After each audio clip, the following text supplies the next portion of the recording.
कहीं से बैठल बानी पूजा पर भोले दानी, हाथवा में लेके गंगा जल हो।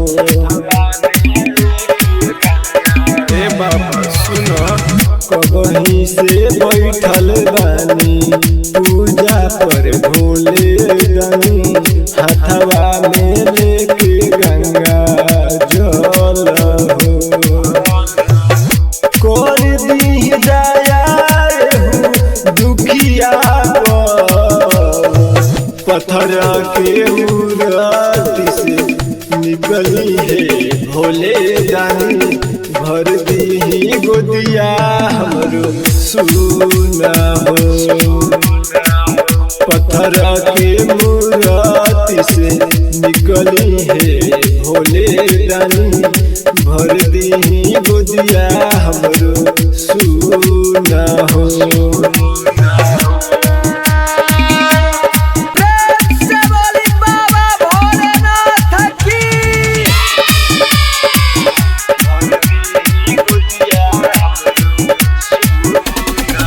बिना लालनवा जियल भइल बकाल हो, ताना पर ताना मारे सासु हमार हो।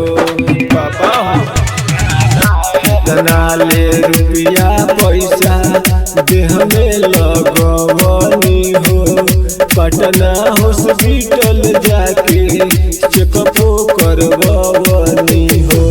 कर दी कृपा दुखिया पत्थर के मूर्ति से निकली है भोले दानी, भर दी गोदिया हमरो सुना हो।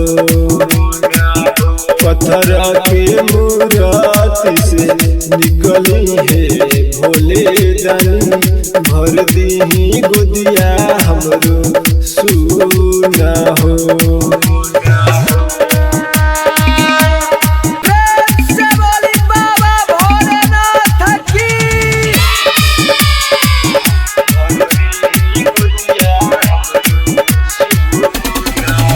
रउवे पर आस लगैले बानी जा भूखल, दुनू प्राण के उठवा बाट हो सुखल।